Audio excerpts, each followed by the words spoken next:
This is someone setting me up for failure here, aren't they? This is a very difficult question. What team would not have Erling Haaland in it? But there is a tactical but here.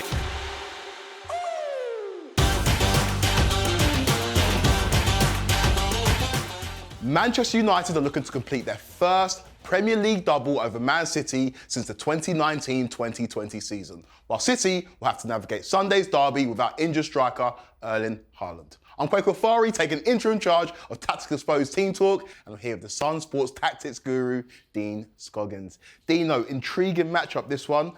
In the reverse fixture at the back end of last year, Man United won in dramatic fashion, orchestrated by Amad Diallo. Of course, he's not playing this game, injured, but so is Erling Haaland. So that even up the game in this? Yeah, a little bit. I mean, it was a proper smash and grab for Man United at the Etihad, wasn't it? And the late goals and the craziness from Matheus Nunes. And I try not to talk about him today, as I got a lot of stick for that on the last one.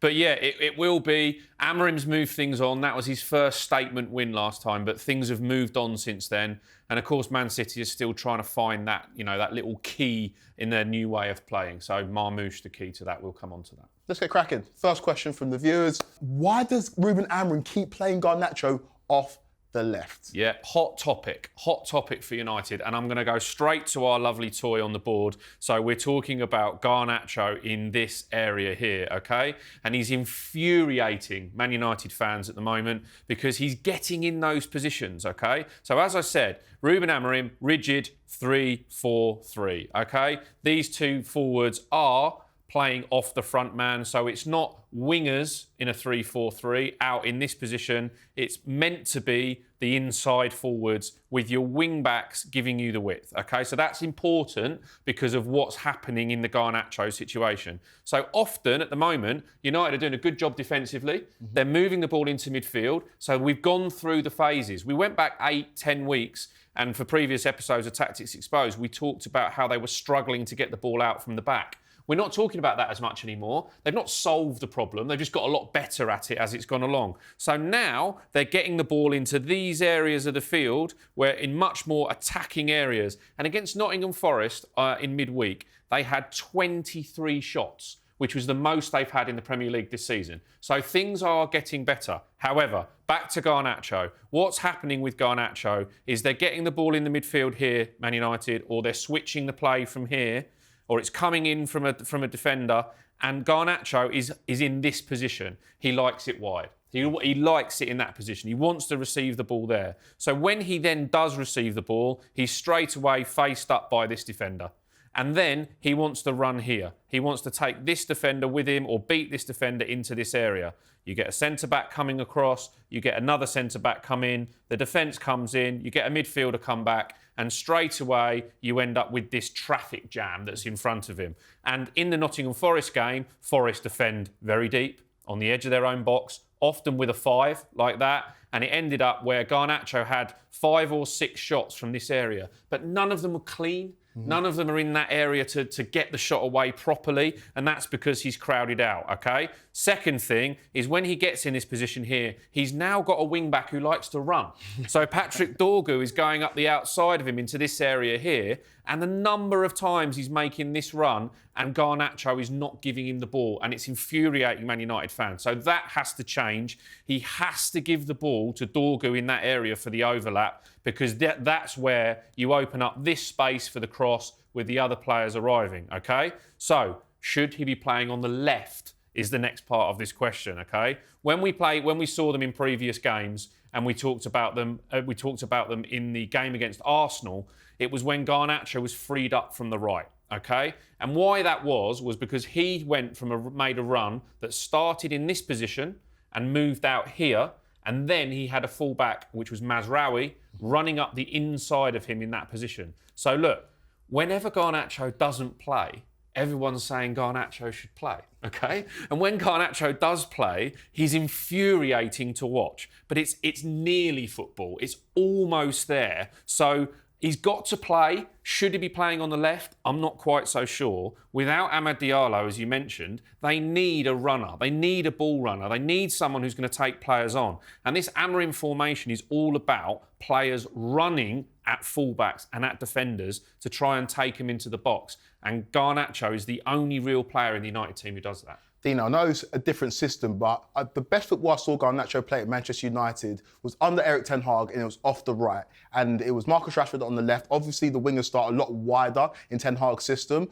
But for me, Garnacho is a decision-making thing. And when you put him on the right, he has less decisions to make and is a little bit more effective. I think we saw it in the Arsenal game. We saw it under Ten Hag. I think it's something that Amorim should explore, no? Yeah, absolutely. I totally agree. And if we drop Manchester City and think about Manchester City's shape in here, OK, we'll come on to them in a minute. But Manchester City will end up very much in a shape something like this, where the full-backs will push right up, the centre-backs will push right up, and you'll end up with a five-man attack line from Manchester City here. You may end up with a full-back inverting here, and then a winger coming inside and the other full-back going on. They will get into an attacking shape like that, which means the Manchester United centre midfielders, whoever they are on the day, will come back and drop in. You'll have a lot of work to do for this left forward, whether that's Garnacho or somebody else to come in here. But this is what I'm talking about. Yeah. This is what is going to be created. Because what they do with Manchester City, if Guardiola pushes on, if Nico O'Reilly pushes on over in this position,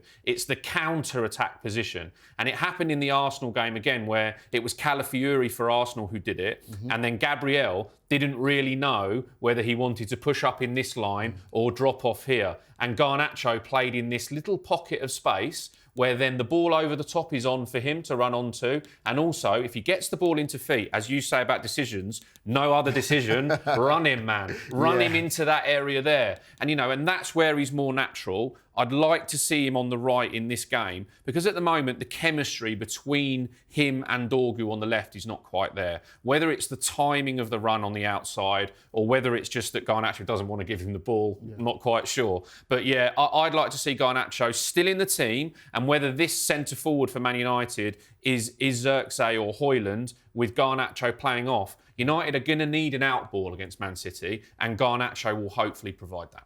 Okay, enough about Garnacho. I haven't sold my stocks just yet, but I want to see a lot more from him. But yeah, time for question number 2 from the viewers. Can Man United beat Man City with less possession? I think that feeds beautifully on to what we were just talking about just there. So against Nottingham Forest in the week, I talked about their shots, Man United. They also had high 60s possession, nearly 70% possession, which Nottingham Forest allow you to do, OK? And also, the Manchester City game before Christmas that we talked about, similar. Manchester City had all the possession and Man United were comfortable without the ball, OK? So Man United are doing very well at the back at the moment to get into a very, very good shape where they can spring counter-attacks. But the problem is when they play against a team who drops right off, which Nottingham Forest did. So that won't happen in this because Manchester City will dominate possession. Manchester City will get into a 2-3-5 shape or a 3-2-5 shape where they end up in something around about that, where they've got an attacking line here. And as I said, you're going to get man-to-man defending from Manchester United defenders here, 3v3. You're going to get wing-backs wingers being marked by wing-backs, and you're going to have centre midfielders going man for man, OK? So it's how they spring the counter-attack. It's how they're going to get the ball, key Man United. If they get the ball at the goalkeeper, Nana, or if one of the 3 centre-backs gets it, how are they going to get the ball into a front man and then into an attacking position where you're going to get wingers spring beyond? And they'll be quite happy to soak up possession. We saw them do it first half against Arsenal. We saw them do it in a great performance against Liverpool, and then that great win against Manchester City. They're quite happy, United, in how Amorim's got them set up to sit in a 5 at the back, OK? But it's Old Trafford. They're going to get a bit of pressure from the crowd. It's a derby. They want to see more progressive football, OK? So for me, the transition of defence into attack is where they haven't quite got it right. And straight away, I'm not even going to touch the counters here, and you can see where the opportunity comes from that shape. It comes in this triangle here, yes, and that triangle there. OK? Those 2, I did nudge that counter by mistake then. In those 3 there. So if they get the ball in this area, can they play the ball into a player who's under pressure, who's being pressed, to then either play a bounce pass to play long, or can they play the ball in here and get it to a winger to get them into these areas where they're going to be dangerous in 1v1s against the Man City who will push right up. So that'll be the plan Yes. Whether they can carry that out or not is another matter. You mentioned how Man United get the ball to their forward players. You mentioned how the midfield would be pressed. In midweek, we saw the duo in midfield of Ugarte and Casemiro, not the most press-resistant players. Don't you think maybe moving Bruno into one of those central areas will allow Man United to play through that midfield? Yeah, that's very much an option, and it's something where I really wish Amad Diallo was fit, much like most of the Man United fans would probably, because if you imagined a setup here where you had, Bruno Fernandes and then Manuel Ugarte or Casemiro, whoever he deems, and then if you ended up in this position where you had Xerxes or Haaland, again, difficult decision on those two. If one of those comes in this position here to receive the ball from a goalkeeper or somewhere through the press, as you talked about, what Man United have done well recently is the central midfielders will split and they'll allow that space for the ball to come into here to try and beat that press. But then if you had Garnacho running at one end and Diallo running at the other, you give that really good option. But what Man United are is quite lopsided in attack. So if they do play Bruno Fernandes in this position on the right and Garnacho on this position on the left, and they've obviously got Dorgu here, their attack comes this way far too often. So they come in this position, Bruno will come in midfield, they'll end up here, whether it's Eriksen or Casemiro will end up in here, and they very, very much end up in this. We talked about it with Bournemouth the previous week, where it all comes one way and they don't have a threat anywhere else. And as soon as a team becomes lopsided, they become very, very easy to defend against, because the centre-backs will go, I've got no threat over here, I'll just come over and double up. And we know that we can, just from pure numbers, block that off. So, yes, you're right. I'd like to see Bruno play in a midfield position to allow attack, but is he confident enough in playing Ugarte and Casemiro and then not really having any pace as the outlet going the other way? Really quickly, if Man United are going to forego possession because they're playing against the more talented Man City side, do you think in terms of front man, you go with a Haaland because there's going to be space in behind rather than Xerxes, who drops a little bit deeper and allows you to retain possession? That's a big dilemma for him. And actually, at the Tottenham Stadium earlier in the season, he played both of them. Because in that scenario, Xerxes works very, very hard. He's a hard-working player, and he's willing to come to feet and combat players in midfield as well. So again, if we play in a scenario where you talk about United's midfield splitting to allow this space for them to play out and play through the lines here, it could be Xerxes who plays in a position like this to bring somebody short, and then Haaland can be the man who runs in behind. And they tried that against Tottenham, but they ended up again being quite lopsided, and that was because Bruno Fernandes came this way, demands the ball, as he does, and ends up in this position, and again they come this way. But he has now got options, he just hasn't got his best one in Amad Diallo, who obviously won the derby last time. He did indeed. We mentioned Erling Haaland at the top. He'll be missing this game at Old Trafford on the weekend. And that leads perfectly into question number 3. Is Omar Marmoush better suited to playing against Manchester United than Erling Haaland? Well, this is someone setting me up for failure here, aren't they? This is a very difficult question. What team would not have Erling Haaland in it? But there is a tactical but here in a game like this. Now, I'm very sad. I went back and rewatched and reanalysed the game at the Etihad. That's not sad. Yeah, that's not research, sad. Right? That's I respect research. it. Okay, so, and one of the things that, and it does happen for Manchester City quite a lot, okay, where they get stuck around the edge of the box and people will go, Haaland's not moving, Haaland's not doing anything, right? There's two sides to that, where one is he is occupying a defender, and also they don't want him playing in those areas because when the ball goes wide, they want him in the box for the cross, okay? So that's obvious. The next one, though, is how they set up when they attack. So it was really interesting in the Leicester game in midweek, where they were very, very rigid average positions, Man City. And you could see without Haaland that Marmoush and then Doku one side and Savinho the other formed a very, very flat front three, okay? And that was mainly because they're 1v1 against the defence who aren't as good as them, okay? So that happened.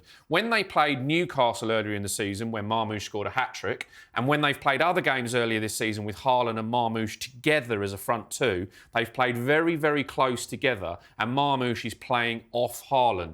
When they play Man United in this game, that is not going to work, okay? That will not work because of this. Because of this back three, where Manchester United will be 3 centre-backs. It's not like Man City did against Bournemouth, where they start as 2 centre-backs and the other one drops in to make a 3. It will be 3 at the back. And so if it was Haaland, they're going to sit deep United. So if it was Haaland, we'd end up with him being picked up. We'd end up with, if this was Marmoush going in here, as I said, if it's Doku wide or Foden wide, Savinho wide, then United are going to drop in as a back five. And then straight away, they'll try and push another man in here, Man City, to create that front five going through there. And it ends up with the midfielders dropping back, the eights dropping back, the fullbacks pushing up, and we end up like this.